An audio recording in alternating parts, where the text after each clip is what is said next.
Bom dia a todos. Antes de me apresentar brevemente, queria só saber a área de interesse de vocês. É a área de ciências contábeis mesmo ou é de outra área? Eu sou muito da área, eu sou advogada. Advogada. Mestranda. Vou estudar essa parte de comunicação e corporação. Tá. Essa de administração. Administração, contabilidade. Tá, e administração. Então, meu nome é Wilson Marini, minha formação é de jornalismo, minha atuação sempre profissional na área de jornalismo, comunicação empresarial, é o período que atuei dentro do próprio jornalismo. Eu fui editor do caderno de empresas do jornal O Estado de São Paulo, trabalhei na Gazeta Mercantil, que foi aí no passado o grande jornal de referência na área econômica. Eu fiz pós-graduação, me formei em jornalismo na PUC de Campinas, pós-graduação na Casper Libero em São Paulo, focado em jornalismo regional e globalização. E atualmente eu sou editor executivo de uma rede de jornais chamada APJ, Associação Paulista de Jornais, que congrega 15 jornais líderes do estado de São Paulo, regionalmente, né? Santo André, São José dos Campos, Bauru, enfim, olhando para o mapa do estado de São Paulo, os principais jornais estão reunidos nessa associação e eu faço parte dela como editor executivo. No semestre passado, como a professora Elise mencionou, eu resolvi pedir para o professor Kassai autorização, ele concedeu. Eu quis sentar aí junto dos alunos, assim como vocês, para ouvir um pouco e aprender, né, sobre relato integrado e sobre relatório integrado. Me chamou a atenção essa ideia da integração das informações. No jornalismo, a gente percebe que a informação ela é produzida e recebida de forma muito fragmentada, né? Muito isolada, como se por partes, não é? E quando o mundo corporativo aponta um novo horizonte, no caso o relato integrado, que é integrar informações, isso é um desafio também da área de comunicação. Por isso que eu me interessei e sou muito grato pela oportunidade que tive. E aí o professor Kassai e a Elise me convidaram para fazer uma apresentaçãozinha para os colegas. Parece que acho que foi bem, porque pediu para repetir. Então estamos aqui para isso, tá? Toda comunicação, tanto escrita como falada, ela passa por uma estrutura que não é nova. Eu estou mencionando aqui os filósofos gregos, só para que a gente não perca de vista um horizonte mais amplo. Quando a gente fala relato integrado, embora seja algo novo, novíssimo, é um bebê que está nascendo, né? Na verdade, a proposição do relato integrado, ele se fundamenta em alguns pontos que são da comunicação em geral, seja escrever um livro, seja escrever até um e-mail pessoal em que você tem que expor um pensamento ou defender uma ideia, aí você tem que ter um começo, meio e fim, seja uma matéria jornalística, que você tem um fato a ser relatado e você tem que estruturar aquele texto. Então, nós aprendemos com essa turma aí valiosa, que influenciou, inclusive o direito, né? Também, fortemente. Alguns pontos, como, por exemplo, eles diziam, em primeiro lugar, a justa medida do discurso. O discurso, entenda-se o discurso falado e escrito, né? Nem breve, nem longo. É algo, assim, parece subjetivo, Mas aí ele dá uma medida assim, que você não pode ser nem breve no relato, que frustre o leitor ansioso por mais informação, e também não excessivamente longo ao ponto que você o deixe entediado com, por exemplo, repetição de informação, informação desnecessária, ou então é o que vulgarmente a gente chama encher linguiça, né? Então, um aluno está fazendo uma prova, ele tem lá uma redação de 30 linhas e ele não tem informação ou um pensamento para passar de 10 linhas, mas ele tem que fazer as 30 linhas. Aí o que ele faz? Ele enrola, não é? Ele enrola. Então, esse nem breve nem longo, o que está se pedindo é o seguinte: não enrole, vá direto ao ponto. A minha filha me ensinou um termo que diz o seguinte: papo reto. Não sei se enquadra nesse contexto, mas a ideia é essa, é um papo reto. A clareza, tornar compreensível às massas. Lembrar que um relato integrado, ele não é escrito apenas para especialistas, ele é escrito para um público, o relatório integrado, né? Para um público que pode ser um público não necessariamente especializado na área, né? Os seus parceiros, a sociedade em geral.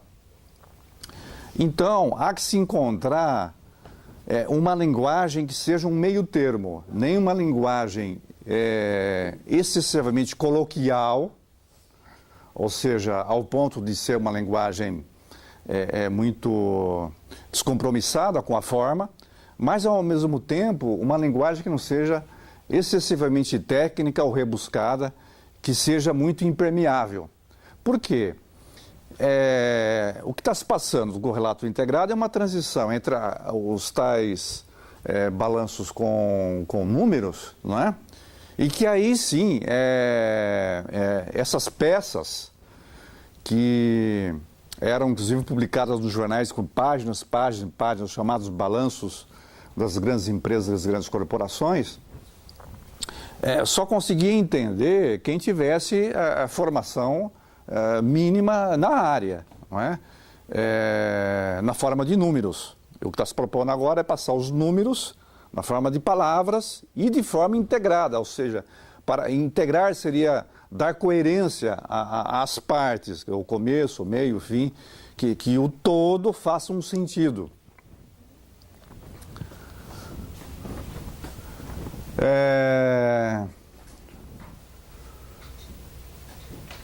O resumo, eles falam, a ideia do resumo é a ideia que, na verdade, você também tem que, em algum momento,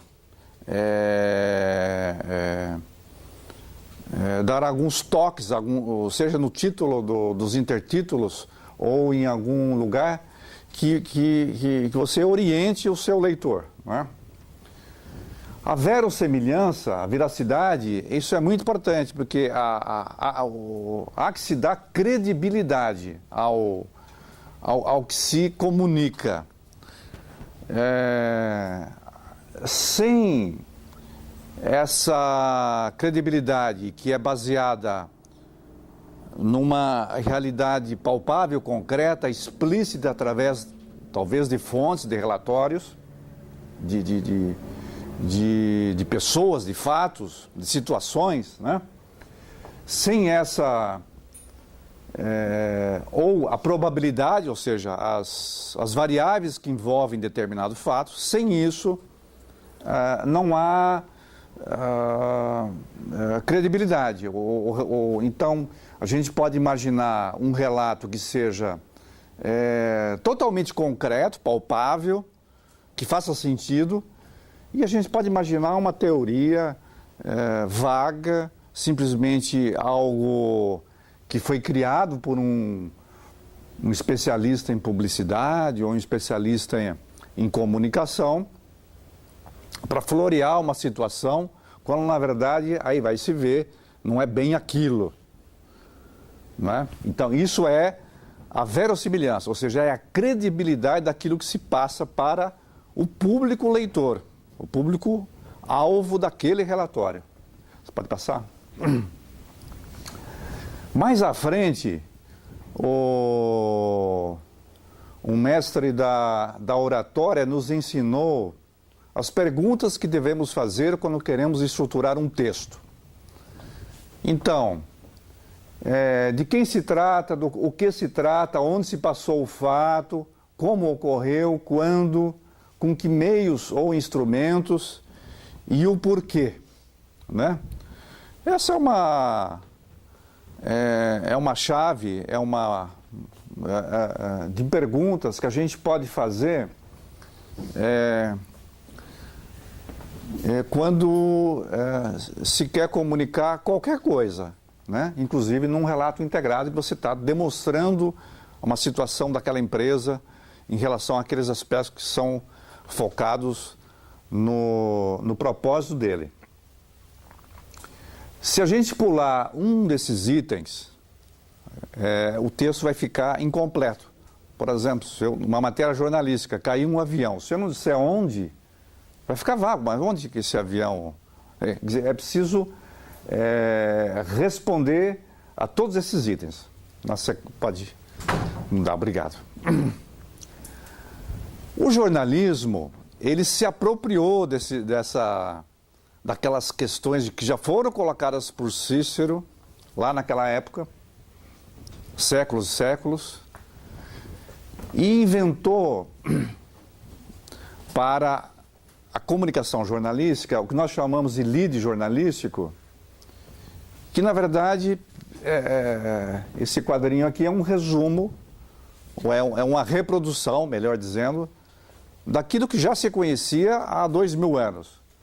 O que vai se comunicar, quem está envolvido nessa informação, quando que ocorreu o fato, por que ocorreu o fato, onde, como.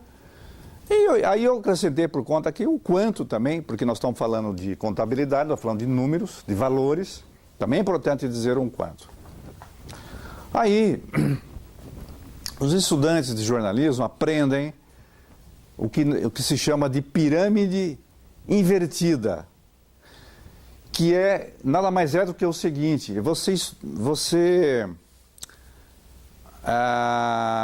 eleger aquilo que é mais importante num determinado ponto do seu relato,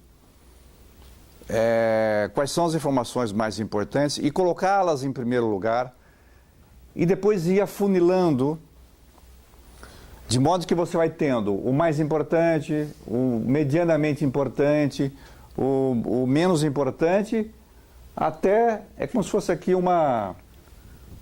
aquela pecinha de areia que vai descendo, e aí quando a areia passa aqui, são dados que você já pode desprezar, eles são dados que você já citou, aí de repente você revisa, deixou escapar um dado, aí você volta para cá, coloca no texto, mas de qualquer maneira é uma estrutura mental de você hierarquizar, acho que essa é a palavra, as informações. Aquilo que é mais importante a ser comunicado e aquilo que é menos importante, para que você dê mais atenção em termos de estrutura de texto. Não é que você não vai dar atenção para o restante, você vai, mas você pode, de repente, se isso é importante, então eu preciso, de repente, pesquisar um pouco mais, eu preciso citar mais fontes, eu preciso clarear mais a ideia. E aquilo que é menos importante, você pode, ele vai atuar apenas como algo secundário naquele texto. Posso fazer uma intervenção? Claro. Eles estão fazendo uma atividade de análise dos relatórios. Então, sim, estão em duplas analisando os relatórios. E vocês conseguem perceber, agora vocês viram a matriz de materialidade da empresa. Vocês conseguem enxergar isso no relatório?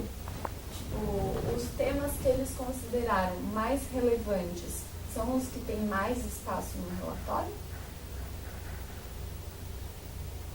mais espaço, ou que estão mais explícitos, estão mais à mostra, estão assim evidentes, né? Está chamando a atenção. Ou está lá, você deduziu que está lá nas entrelinhas, está embutido, meio escondidinho, né? É isso que ela está perguntando. A Ambev, eu acho que é um caso tipo, que pega um pouco isso, que eles têm algumas questões sociais e tal, que eles colocam como muito relevantes, mas não discutem muito, né? Porque é um tema difícil, é espinhoso para eles tratar, por exemplo, de alcoolismo, não sei, alguns temas que são difíceis para eles, e aí apesar de eles aceitarem, né, e mostrarem que é relevante para eles, mas não tem tanto destaque no relatório. Não sei, essa foi a minha percepção, vocês que analisaram, talvez tenham. Eu olhei o Ambev e pensei a mesma coisa, por isso que até não falei nada, justamente porque parece que pelo relatório da Ambev eles só evidenciaram aquilo que é bom. Então, não sei até que ponto o conteúdo mais importante é o que eles mais querem dizer, ou o que de fato é mais importante para o público. Então, tá precisando, tipo, repensar isso, né? Eles vão ter que amadurecer em termos de divulgação para trabalhar com mais propriedade sobre esses temas. Perfeitamente, um bom link, viu? Trazer para a realidade, né? Uma novela de televisão, o epílogo, ou seja, que é aquilo que é o mais forte, fica para que momento? Para o capítulo final, não é? É quando a grande massa de audiência está ali presa nos televisores para saber qual é o desfecho dessa história, que é no fim o que importa. Esse raciocínio é exatamente o contrário. É não deixar para o pé do relatório, ou deixar para o ápice, ou seja, o momento mais importante, tem de alguma forma, se ele não estiver no começo, porque você tem uma lógica para fazer o relatório, né? Mas que ele esteja pelo menos evidenciado de forma explícita e bem fundamentado. Que a gente cai naqueles itens da clareza, da credibilidade, porque se a empresa disser que adota tal política assim, assim, que isso é bonitinho, e que isso vai contar pontos na própria avaliação do acionista que vai analisar aquele relatório para tomar decisões, isso tem que estar evidenciado com informações que justifiquem aquilo que está sendo dito. Não adianta dizer eu faço, você tem que dizer como faz, quando fez, qual é o plano, quais são os números envolvidos, ou seja, fundamentar. Bom, vamos seguindo aqui. Bom, aqui nós já estamos falando mais do relatório do estilo, não é? O jornalismo adotou manuais de redação. Todos os jornais, os grandes jornais, do Brasil, do exterior, têm os seus próprios manuais e eles falam sobre essas coisas que estão aqui, que nós não vamos detalhar, porque não é o caso. Mas eu só coloquei para chamar a atenção o seguinte, já tá pronto, quem quiser se aperfeiçoar na hora de escrever um relato integrado, esses próprios manuais, embora voltados para o jornalismo, eles dão normas e dicas que valem para qualquer situação. Qualquer situação. Inclusive o manual de redação em estilo do Estadão, ele referenciado como citado até em vestibulares e em muitas cadeiras universitárias, porque ele é uma referência de desenvolver estilo. Na verdade, aqui nós estamos falando já da escrita do próprio do conteúdo, né? De quem vai escrever esse relatório, no sentido de estruturar um texto que tenha começo, meio e fim, A redação numa ordem direta, sujeito, verbo e predicado, evitar certos vícios, como, por exemplo, o excesso de gerúndio, não é? Ou então aquela linguagem de telemarketing, né? Estamos tentando entrar em contato, uma coisa assim. Explicar nomes, palavras, sempre que surgir um termo que não seja um termo do senso comum, vamos dizer assim, pelo menos no meio empresarial, algo mais técnico, que um químico pode saber, que um contabilista pode saber, mas que de repente o médico, o advogado, que também está envolvido naquele processo, pode não necessariamente dominar, e o contrário também, não é? Citar as fontes, né? Não de uma maneira excessiva e detalhada, mas pelo menos minimamente, né? Um link para uma publicação que esteja disponível no site, não é? Equilibrar o português entre coloquial, formal e técnico, evitar a dubiedade e ambiguidade, cuidado com as palavras, porque as palavras, elas têm, muitas vezes, a palavra por si só já é limitada. Qualquer que seja a palavra, ela está sujeita à interpretação, né? A gente tem que ter sempre isso em mente. Você tem sempre que levar em conta que a palavra ela vai ser recebida num contexto de acordo com a pessoa, com o lugar e com a época. Então, dependendo desses fatores, a leitura pode ser uma ou outra. Então, a palavra em si já é limitada. E se a gente não tomar os cuidados para que ela seja a mais precisa possível, para que a gente fique claro o que a gente está querendo passar, a gente pode dar margem a leituras que às vezes até o próprio autor daquele texto não quis dizer. Mas por isso que é interessante até uma forma que a gente faz muito em redação de jornal é passar para o colega ler, né? Essa coisa de às vezes até para um leigo, né? Passa para a sua família, passa para o seu amigo que de repente pode dar um apoio. O que você achou? Tal? Você teve você acha que passou o recado X, tal, papapá? É uma forma de fazer esse filtro. Por quê? Porque se você elabora esse texto sozinho, assume, então assim, você de repente pode correr o erro de você estar querendo escrever para você mesmo. E você mesmo não é a referência necessariamente. Porque você pode estar escrevendo, você tem os seus valores, a sua estrutura de pensamento, a sua estrutura gramatical, né? Agora, aquele produto, ele é feito, aquele relatório é feito para um público diversificado, né? Então é necessário que ele seja compreensível, pelo menos para a maioria. Ser conciso não é escrever pouco, é escrever com densidade. Eu sempre uso essa imagem na física, né, que 1 quilo de chumbo e 1 quilo de algodão, não é? Ambos são 1 quilo, mas o chumbo ele tem uma maior densidade. Então, a gente tem que sempre tentar escrever na forma de chumbo e não de algodão. Quer dizer, não precisa crescer o texto, florear o texto. Vamos ser mas assim, o texto chumbo seria o texto que consegue abraçar todos os aspectos que têm que ser contemplados,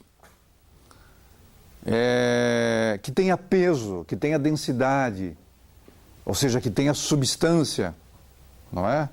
E que não seja algo como uma nuvem, né? Que você começa, vai, e não chega a lugar nenhum. Ou chega a algum lugar, mas não precisaria ter feito aquele percurso todo.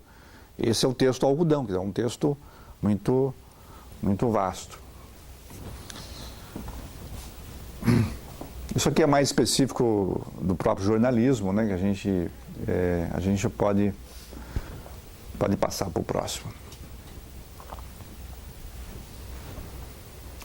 Então, em primeiro lugar, escrever bem não é escrever correto apenas, né? Escrever corretamente, porque escrever corretamente é obrigação. Ou seja, é muito comum, existe uma área aí dos profissionais de comunicação são os revisores. Então, muitas pessoas escrevem um livro, escrevem um relatório, escrevem um artigo para jornal, e aí manda para o revisor para ele corrigir o texto. Como se essa revisão ortográfica, gramatical, fosse suficiente para chancelar aquele texto. Ou seja, eu escrevi um texto, vou revisar, então agora também está bonitinho. Isso é suficiente para um relato integrado, ao meu ver? Não. Por quê? Escrever corretamente é obrigação.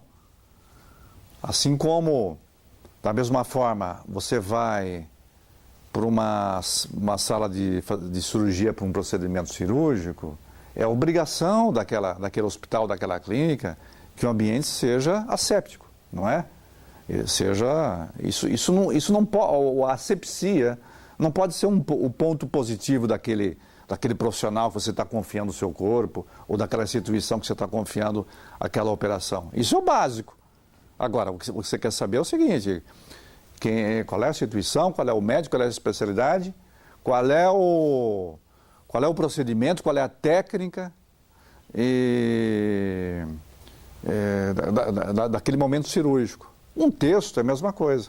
Tanto que, nessa analogia, é muito comum em redação de jornal, quando chega um texto mais bruto, que a gente chama, que é um texto que o repórter faz, passa para o editor, às vezes fala-se assim, passa para fulano para limpar o texto. Limpar o texto significa tirar as gordurinhas, tirar as sujeiras desse texto. Tirar a sujeira é tornar um texto asséptico, quer dizer, é um texto organizado, conciso, claro, bem escrito e bem pontuado, do ponto de vista da gramática, do ponto de vista da lógica estrutural do texto. Então, a correção gramatical e ortográfica é pressuposto básico de qualquer texto. Assim como calcular corretamente, obedecer às leis, seguir normas. Às vezes a gente vê a empresa se gabando porque segue uma lei. Não, a empresa, não é? Isso às vezes permeia até alguns relatórios. Ora, seguir uma lei é obrigação da corporação. Não pode ser um ponto. Então tem que ter algo que vá além disso.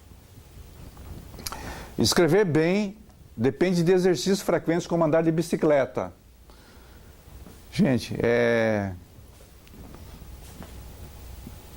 o processo que está mais no item 3 abaixo, de escrever, ler, reescrever, reler, reescrever. Há que se exercitar. Não é uma coisa que você possa ensinar numa faculdade, não é algo que você possa aprender por meio de um manual de redação como aqueles que foi citado. É algo que é um exercício pessoal, permite uma certa individualidade, cada um tem seu estilo, apesar de todos os padrões, normas que regem determinado produto, como um relato integrado, mas sempre é possível a marca individual, a marca de quem está fazendo. Tanto que o legado, quer dizer, tanto que se você comparar a série de relatos de uma, se citou Ambev, pode ser do Banco Itaú ou qualquer um, você vai ver que vai tendo diferenças, vai tendo melhorias. Por quê? Porque pessoas se debruçaram sobre aquilo, colocaram sua carga intelectual, o seu aprendizado e mudaram. A gente sempre espera que mude para melhor, né? Mas mudaram, aperfeiçoaram aquele produto de um ano para outro. Isso ocorre por quê? Porque ele é feito por pessoas, e as pessoas têm essa possibilidade de agregar o seu valor, né? Então, esse processo de escrever, ler, reescrever, é um processo contínuo, é um exercício como andar de bicicleta, que você aprende a dominar, mas você vai desenvolvendo a sua velocidade, o seu equilíbrio. Aos que chegam a fazer piruetas subindo em cima andando de pé, outros acham que não é necessário, mas outros querem fazer montanhismo, tudo é possível. Vamos. Algumas dicas. Aqui, escreve claro quem concebe ou imagina claro. A gente sabe que o nosso cérebro tem... a ciência hoje está até polemizando esse fato, mas a gente, de alguma maneira, acredita que existe o lado da lógica, que envolve o raciocínio matemático, o lado da própria estrutura da língua, e existe o lado, digamos, mais artístico, mais sensível, mais holístico, mais... Então, escrever bem, mesmo que seja um texto não literário, como é um relato integrado, que é um texto corporativo, ao meu ver, faz muito bem quem, em paralelo, tiver desenvolver alguma atividade de imaginação, de criatividade, como arte, música, uma forma de equilibrar os dois hemisférios do cérebro, porque se você ficasse também muito restrito, isso não é só para escrever o relato integrado, mas para tudo na vida, né? Saber dosar, saber o equilíbrio. Então essa é uma dica, porque, voltando no exemplo do balanço com números, você pode fazer uma página de jornal maravilhosa com números, mas você também tem que saber explicar aqueles números, né? E para saber explicar é uma arte que envolve comunicação, e a comunicação envolve aptidões que vão além daqueles números, que vão além daqueles conceitos, né? Existe... e aí a gente tem algumas dicas de como pode desenvolver. Hábitos de leitura. Esse aqui é um mestre do jornalismo, Alberto Dines, que diz o seguinte: quando você sentir que seu repertório de palavras se exaure e seus textos usam um número limitado de palavras, está na hora de verificar se as suas leituras estão em dia. Isso tem a ver com hábitos de leitura, de informação e de conhecimento. Quando se pede para ler, não necessariamente ler no sentido de absorver informação, que a gente pode erroneamente imaginar que a leitura é no sentido de introjetar dentro da gente informações. Isso fazia algum sentido antes da internet, quando as bibliotecas eram fechadas e quando a informação era mais difícil. Hoje, com a facilidade de informação, você obtém informação no momento que quiser, por meio do seu celular. Você visita museus, você visita bibliotecas, e a informação está disponível. Não há necessidade de você guardar muita informação no seu cérebro, porque ele também tem ele tem uma capacidade limitada, não é? Ele tem que nem um HD do computador. Se você vai pondo lá, chega uma hora que ele não tem mais espaço. Então, a leitura contínua não é no sentido de absorver informação. Está sendo colocada aqui a leitura como uma forma de você aprender estilos, desenvolver o gosto da leitura e no sentido de você treinar o seu cérebro no sentido de desenvolver aptidões para a escrita. Só escreve bem quem lê bastante. Isso é um ponto que parece consenso entre todos os professores da área. Você dificilmente tem Eu não conheço pessoas que sabem e que escrevem legal, que escrevem bem, sem que não sejam leitores, pelo menos medianos, mas de preferência ávidos. E a leitura, qualquer leitura, preferencialmente aquela que você gosta. Se você gosta de ficção científica, leia então ficção científica. Vai fazer bem para o relato integrado. Com certeza. Se você gosta de romance, se você gosta de documentário, de biografias, leia esse gênero literário, né? Mas leia mesmo. Até bula de remédio faz bem. Mas tem que ler. O próximo. A persistência, né? A disciplina, a tentativa e erro. Lembra a bicicleta, né? A primeira vez você sobe, você cai, aí você tenta de novo. Tem que tentar, tem que fazer, tem que começar, não é? É persistir.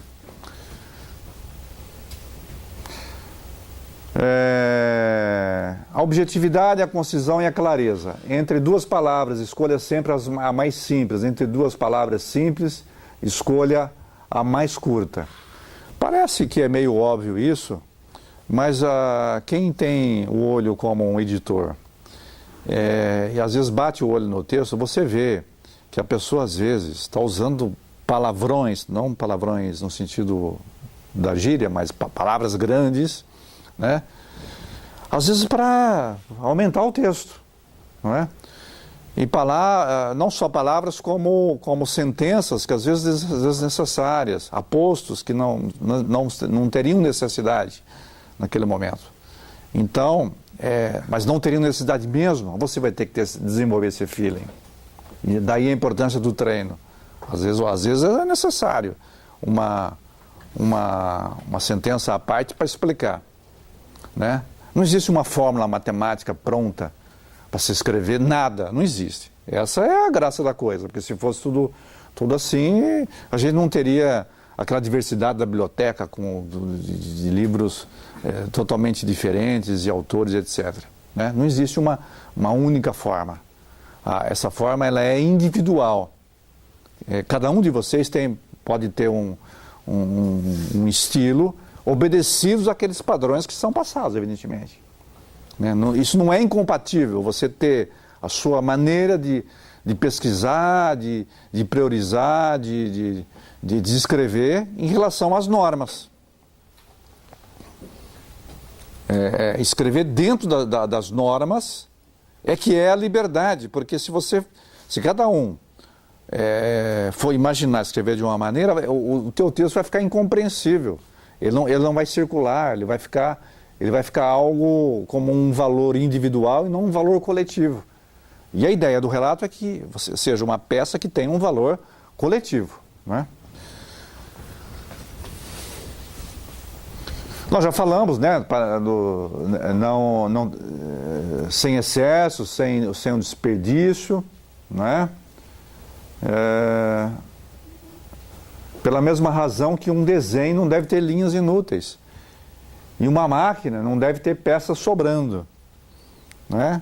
Você imagina um motor de carro se tem uma peça ali desnecessária.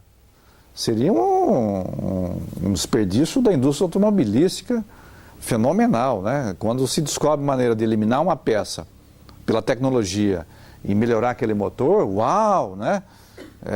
O designer ganha prêmios e a indústria otimiza a sua produção. Então a ideia é essa, que o texto seja uma engrenagem e que não tenha peça sobrando. O Fernando Sabino alerta para é uma coisa interessante que é o cortar. Quer dizer, é preciso descascar o texto como quem descasca uma fruta, ir buscar a semente. Escrever é principalmente cortar. Isso dá a ideia que, de repente, se você vai escrever um artigo, por exemplo, comece, escreve. Se você tem muita informação, o espaço daquele artigo, digamos, seja para 3.000 caracteres, vai. É um artigo curto. Mas você escreveu e deu 8.000 caracteres.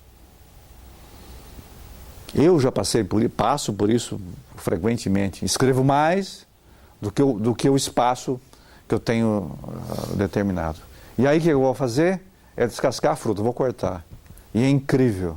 Eu posso garantir para vocês que eu consigo escrever aquele texto de 8.000 caracteres, passar para 3.000, sem perder o conteúdo, sem perder a substância. Ao contrário, dando mais densidade e, portanto, a minha comunicação vai ser mais efetiva, porque eu não vou tomar muito tempo do leitor e não vou encher o saco dele, e a minha ideia fica mais clara, porque me obriga a ser mais claro.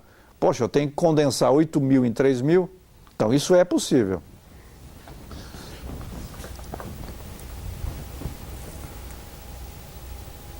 George Orwell, né? Essa frase é muito interessante, essa dica dele. Um redator, a cada frase que escreve, fará pelo menos 4 perguntas. O que eu estou querendo dizer? Que palavras vão expressar melhor minha ideia? Que imagem tornará essa ideia mais clara? E essa imagem é suficientemente original para provocar algum efeito? Aí, de novo, né? Todos eles insistem. Dá para encurtar? Não há nada ruim para cortar? Condensar um texto é uma arte e é algo difícil. Eu me lembro de uma historinha, voltando aos gregos. Uma vez perguntaram, tinha um grupo de discípulos de Sócrates que desejava, tinha um tema novo aflorando lá na comunidade filosófica e eles queriam saber a opinião do Sócrates sobre aquilo. E aí se dirigiu a ele: mestre, gostaríamos de uma palestra assim, papá. Ah, pois não. Quanto tempo eu vou ter para falar? Aí eles disseram: 2 horas. Naquele tempo as aulas não tinham 40 minutos, né? 2 horas, mestre. Aí ele pensou e falou: bom, 2 horas eu preciso de 1 semana para preparar essa palestra. Mas eles estavam ávidos, eles queriam a palestra, se possível, para aquele momento ou para o dia seguinte, não queriam esperar 1 semana. Aí alguém falou assim: mestre, pode ser 1 hora? Aí o Sócrates parou, falou assim: bom, 2 horas eu preciso de 1 semana. Agora, para 1 hora, eu preciso de 2 semanas.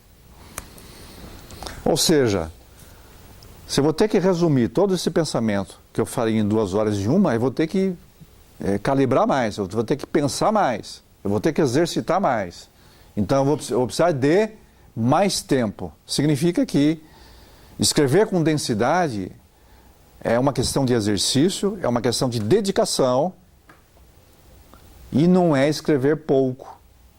Porque escrever pouco você corre o risco de ser superficial, não é?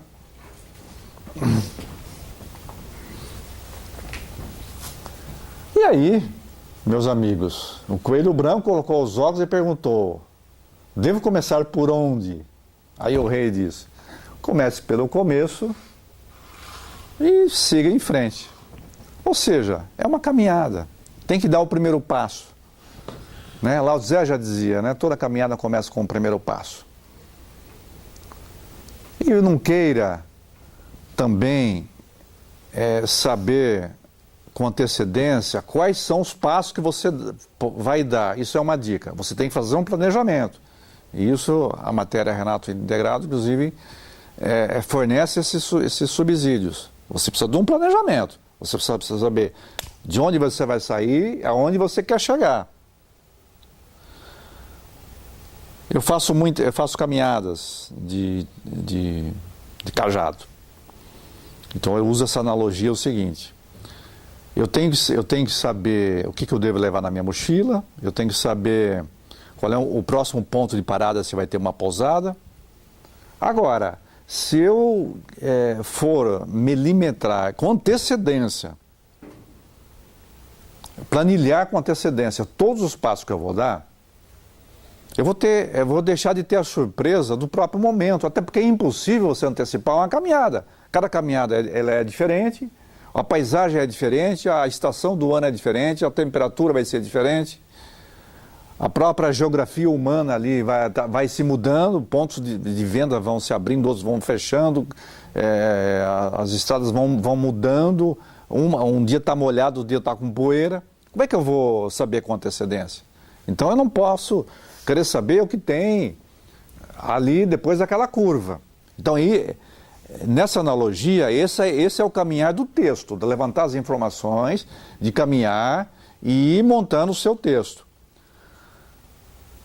Se você tem o foco na sua cabeça já determinado, que você tem que se atentar àqueles tais aspectos,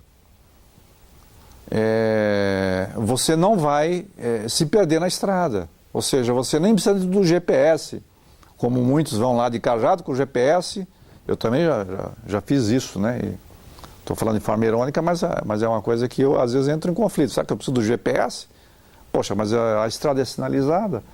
Então, você começa, então dá o primeiro passo, como recomendava Lao Tse, e siga. Vai fazendo, vai mudando o texto, vai mudando o seu... vai se fazendo aquelas perguntas todas, né? O que eu quero comunicar, como que eu quero comunicar, para quem, não é? O como, quem está lendo, vai se fazendo todo momento essas perguntas. E vai juntando os seus dados, vai estruturando o texto, que é por aí o caminho.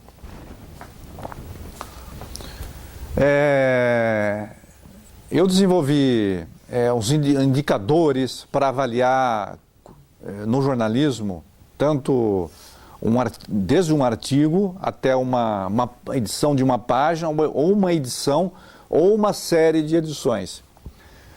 Esses itens são o interesse público, a consistência, a contextualização, a regionalidade, o aprofundamento, a clareza, a coerência, a equidade, a oportunidade e o estilo. Se alguém tiver interesse, depois eu tenho meu e-mail, posso passar, não dá para copiar agora e tal. Mas esses itens, eles podem ser aplicados, aí pode mudar. Eu fiz uma relação, uma associação de ideia entre o que está aqui em vermelho seria retirado do framework, né? Então, assim, o interesse público seriam as partes interessadas. A consistência seria a completude. A contextualização, a conectividade, o pensamento integrado. A regionalidade é a comunidade, o meio ambiente envolvido em torno daquela empresa. O aprofundamento seria a materialidade, a clareza, a concisão, a coerência. É o item de coerência e comparabilidade. A equidade seria a ética, a oportunidade é o foco estratégico e a orientação para o futuro. E o estilo, elementos de conteúdo e a qualidade. Todos esses itens vermelhos estão no framework, né? Isso para mostrar que as técnicas de redação, as técnicas de comunicação, elas são basicamente as mesmas e nós temos que adaptar conforme o produto que nós estamos querendo escrever. Amanhã, você escreveu o Jornal Relato Integrado e quer escrever um artigo que sintetize que você apresente aquela ideia, você vai usar esses mesmos parâmetros. É claro que conforme o produto que você vai fazer, você vai valorizar mais um aspecto ou outro, dependendo se você for escrever um livro, um tratado ou uma... mas vão passar por esses... Não vai fugir. Vai passar por todos esses itens. Bom, essa parte de estilo e tal, acho que eu já completei. Depois a gente, se tiver tempinho, pode bater um papinho rápido. Eu queria só dar um toque agora um pouco mais sobre tendências de comunicação e dizer o que isso tem a ver com o nosso relato integrado. Então, nós passamos 5 séculos para chegar até a era do iPhone e da mídia digital. Quer dizer, nessa evolução, notem que as maravilhas, as inovações tecnológicas vão se dando em etapas cada vez mais curtas. Então, se a impressão de livros e a mídia impressa, os primeiros jornais, né, lá na Alemanha, apareceram no século XV, A fotografia só foi aparecer em 1826. O cinema e o rádio no fim do século XIX, a televisão no século XX. E aí, se nós demoramos 3 ou 4 séculos para sair da impressão de livros e entrar na imagem movimentada, né, no som, imagem do cinema e do rádio, do século XX até a internet, nós gastamos 90 anos, sei lá, é um chute aí, né? 1995 a internet. E aí nós estamos numa evolução dos meios cada vez mais rápida. Nós não vamos levar 100 anos para a próxima evolução. Então a pergunta é, o que vem depois daqui? Não é? Pode seguir. Algumas coisas são muito claras atualmente, né?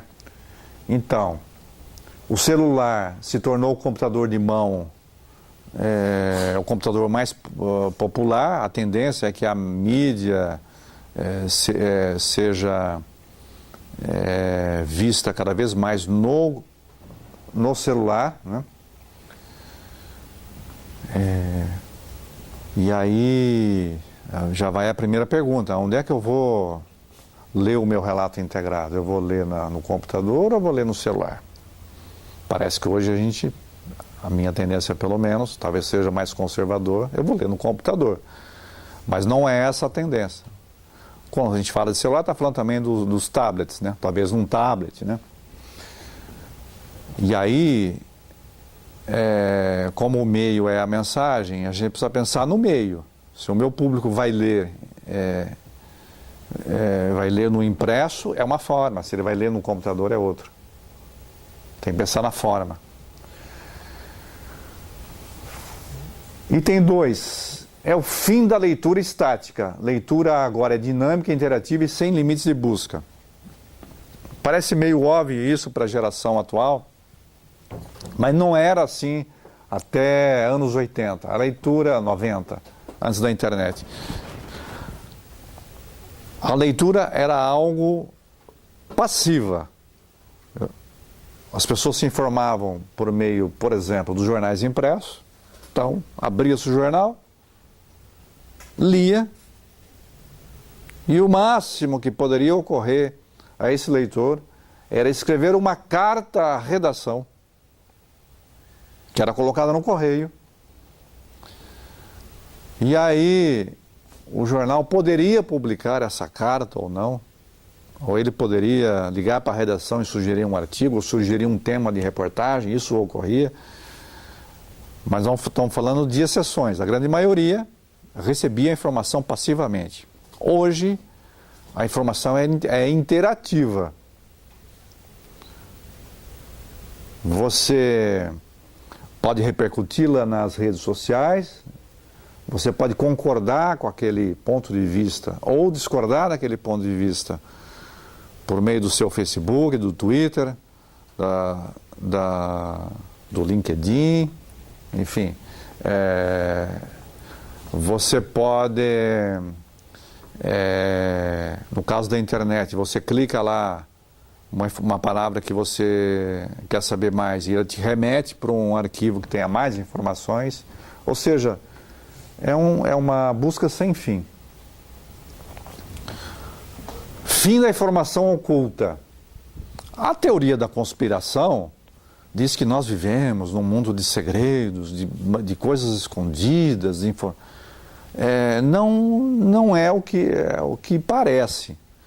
O que parece é o seguinte, é que há uma carga de tanta de informação que está sendo despejada na sociedade, informações que estavam realmente ocultas, que dá a impressão que as coisas são ocultas.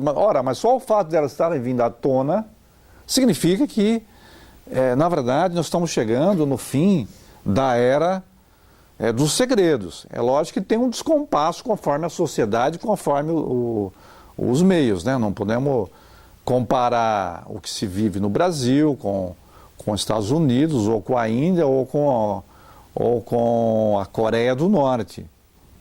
São momentos históricos diferentes. Mas em termos planetários, em termos gerais, o advento da internet surgiu para que as informações não fiquem mais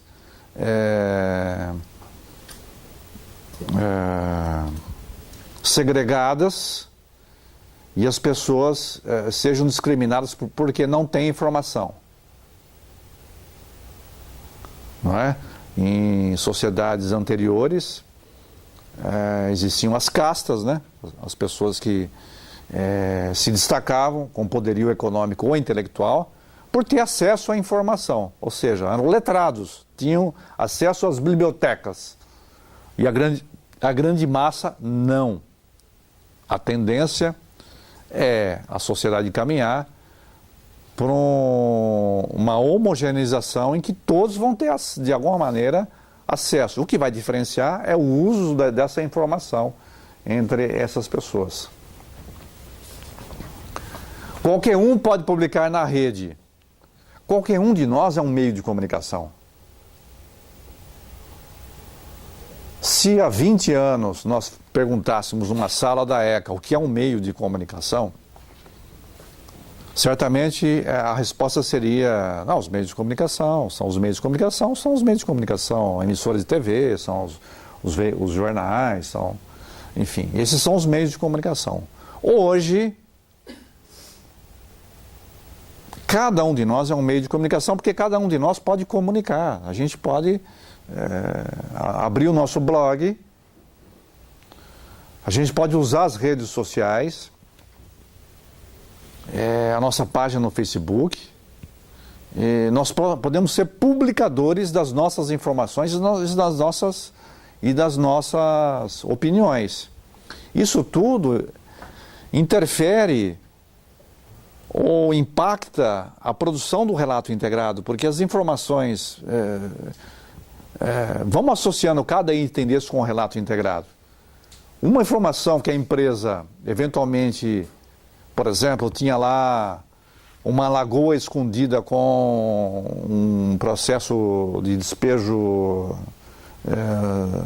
de resíduos poluentes, tóxicos, que aquilo era, de repente, um ponto negativo, talvez há décadas atrás era possível manter isso sob um certo controle de informação, né? Agora, com a necessidade de transparência, que é um pressuposto do relatório, com o planeta todo trocando informação, a sociedade vigilante, um grande olho, né, sobre tudo, que é o nosso olho, o olho de cada um, né? Cada um é um publicador. Então há necessidade então de quem produz o relato integrado de levar isso em conta, de que já não é possível mais esconder as coisas, que não é possível mais passar por cima ou fazer de conta que aquilo não é importante ou fazer de conta que isso não existe. É preciso encarar de frente. Por quê? Porque essas tendências são irreversíveis. Se você não... Aquele problema da empresa, se você não explicar nesse relato integrado desse ano, vai ter que explicar no ano que vem. Então é melhor que se comece já do que os consumidores ou os acionistas começarem a cobrar. Que você explique aquele ponto, ok? Fim dos ciclos de 24 horas, que era do online, né? Na época do jornal, as pessoas esperavam o dia seguinte para se informar. Os plantadores de laranja da região de Araraquara, eles esperavam o Estadão, o jornal Estado de São Paulo, do dia seguinte, para saber se houve geada na Flórida, para saber a cotação da laranja no mercado, na Bolsa da Laranja. Imagine, você esperar um jornal, né? Hoje é online. E da realidade virtual de 3 dimensões para a realidade multissensorial. Pode passar. Multissensorial, na semana que eu estava fazendo essa apresentação, aqui na o Greenpeace anunciou a primeira experiência de realidade virtual multissensorial do Brasil. Eu fui lá, inclusive, uma coisa bacana. Você senta numa cadeira e ela treme, como se fosse na hora para sentir um pouco uma reprodução que seria os ventos da floresta. Você sente o cheiro e você ouve vozes. E você tem as imagens, você mergulha com aqueles óculos e você faz uma viagem multissensorial. Aí eu pergunto, aí a gente passou na sala os relatórios, alguns relatórios como exemplo em papel, né? Será que essa realidade multissensorial vai chegar ao relatório? Será que uma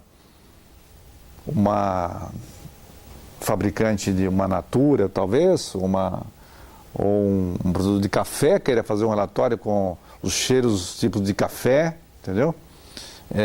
Nós estamos falando de formas. Então, uma apresentação impactante, será que deve ser estática, uma coisa como um livro, como um jornal, ou deve incorporar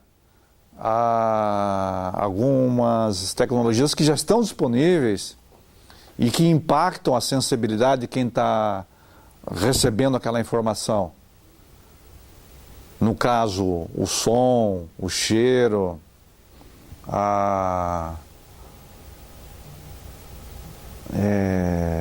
são questões novíssimas, que com certeza os produtores de relatórios empresariais vão se defrontar daqui para frente a forma com que vão levar a informação. Já concluíram que devem passar dos números para as palavras. Foi a transição que foi feita. Agora, o passo seguinte vai ser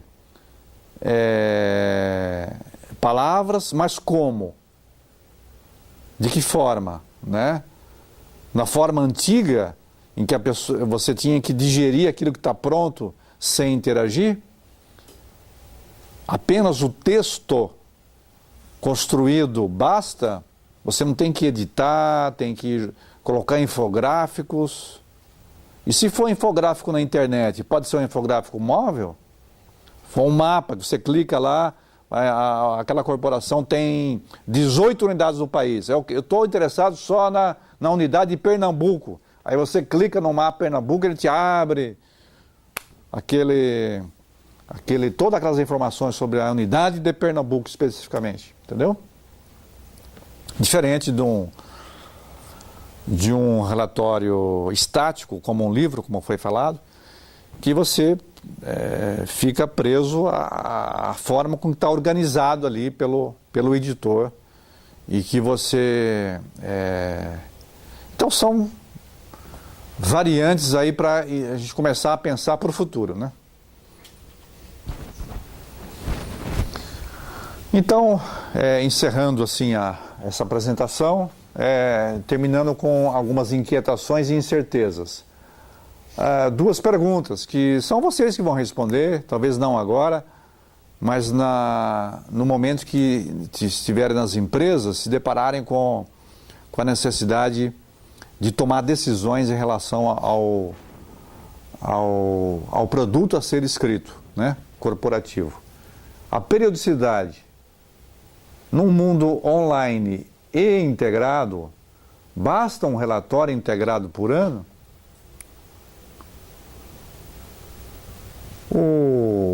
Os relatórios são anuais, não é isso? A maioria. Eu vi, já no semestre passado, não me lembro agora, uma empresa estava fazendo um complemento semestral. Algo assim, para atualizar aquele relatório. É como se fosse um relatório semestral. Será? Aí vai um voo, né? O céu é o limite, a gente pode imaginar. Será que o relatório não deveria ser com a periodicidade talvez mensal?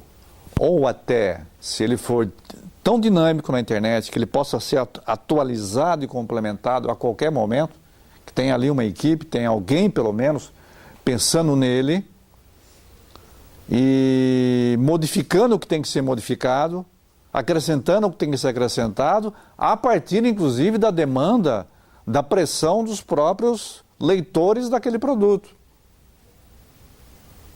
Porque imagina, no tempo que nós estamos vivendo uma era de informação muito dinâmica, você demorar, me parece assim, um pouco inconcebível que você leve 12 meses. É um tempo muito grande. A pergunta é, será que o mercado não tem uma necessidade de algo mais dinâmico, como é a própria vida? Né? Como a própria vida, quer dizer, que ela é mais online, quer dizer, mais... Então, não se trata de fazer uma peça a cada dia, não é isso. Mas, de repente, deixar espaços para as indagações do público-alvo do relatório, para que você possa ir sentindo qual é a repercussão, qual é a demanda, qual é a necessidade de informação, e ir atualizando aquilo que pode ser atualizado. Por que eu publicar em dezembro se eu posso publicar em março? Isso não vai efetivamente resultar num benefício para um tomador de decisão? Ele vai esperar 6 meses ou 12 meses para tomar uma decisão, porque ele tem que tomar já, né? Nesse caso, você não acha que perderia um pouquinho da comparabilidade, assim, do próprio relato? Ele vai com... Seja com os relatos passados ou com outras empresas também? A comparação, ela deve ser feita com a própria realidade. Se você, de alguma maneira, você pode ter uma referência, digamos. Essa atualização veja bem, eu estou lançando uma pergunta. Ela está falando de pergunta porque é algo que, em termos de comunicação, é algo que vai ser colocado.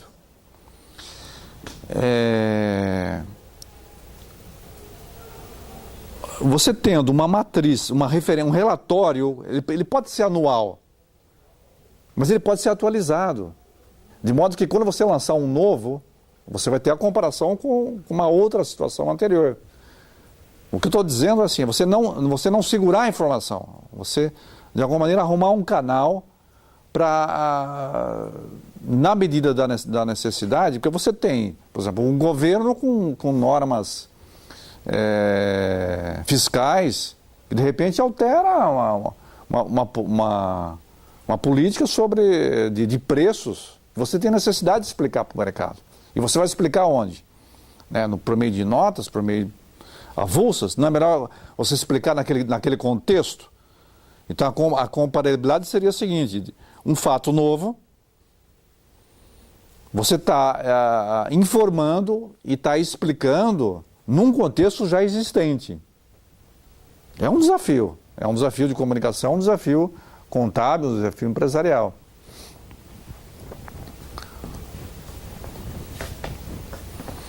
E o formato, né? Quer dizer, de um formato brochura de um livro que a gente aí folheia, existe o formato PDF, agora existem outros formatos? Existem, né? A tecnologia está aí, existe o formato de um PowerPoint, uma apresentação, um formato de algo com movimento, algo integrado.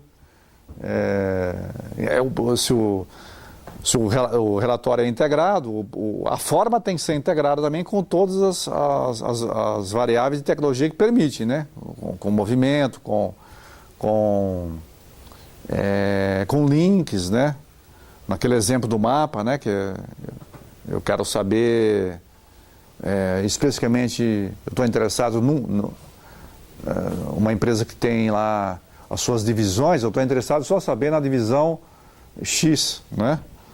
Então eu vou nela e lá eu me aprofundo e tem lá o relatório integrado daquela própria divisão, né? Ok? Acho que era isso, né?